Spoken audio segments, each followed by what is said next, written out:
So I'm a soldier, retired, but not in these boots, because they remind me to stand strong. I joined the military right out of high school, wanting to serve my country. They taught me how to fight, but also how to persevere against all odds, how to never give up, to go all in. I was prepared, but I never imagined one of my greatest battles would be fought at home. When I met Stephen, I was this soldier who was used to rules and regulations and boiled rations. Ugh. He was this hippie with this brilliant mind, and he was eclectic in his taste of food and music and motorcycles. He introduced me to dim sum, Leonard Cohen, and the power of a Kawasaki engine. Can't forget. Also, he looked just like Paul McCartney, the Beatles. We fell in love. But then Stephen, he started to slur his words, and he would trip for no apparent reason. We weren't too worried, but we knew we needed a visit to the doctor's office. We're sitting there. He comes in. He looks concerned. We took a breath. Stephen, you have ALS, Lou Gehrig's disease. This is a disease with no known cause or cure. You have 6 months, maybe 2 years to live. Whoa, wait a minute. No, time out. We're planning a wedding. Sharon, you're too young to be a widow. Stephen, best you go home to your parents. They'll help you. We left that office not knowing what to do. And that night, we sat there and we had this deadline hanging over us. Will this be our last Christmas, our last birthday together? And we struggled. Pretty soon, we stopped going out to eat for fear that he would choke. That motorcycle parked.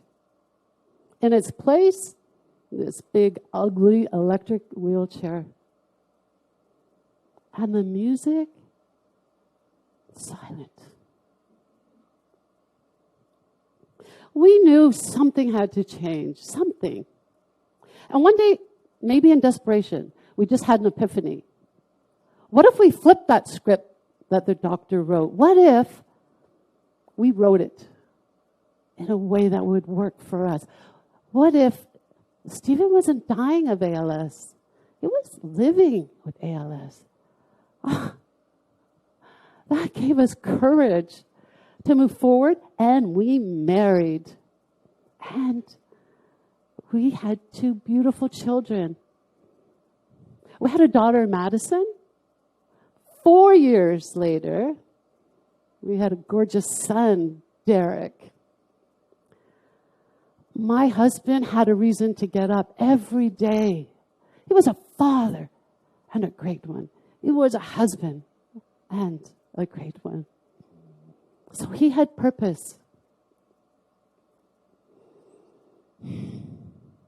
But like any married couple, we had our challenges. I'm not proud to admit, but there were times where, I conveniently moved the TV remote a little bit out of his way, so I could watch my TV shows. And all those times he ran over my feet with his electric wheelchair, I'm not sure all of them were accidents. No. We had each other's backs. We went all in. And when we go all in, there's no regrets. My husband lived for 9 years. 9. I know. 9 beautiful years. And those extra memories, they made saying goodbye just a little bit easier. And so, again, when we go all in, no regrets, no regrets. Imagine a world where, regardless of our circumstances, that we can be courageous. Imagine what that world would look like. Imagine all the people going all in. Yes! Thank you.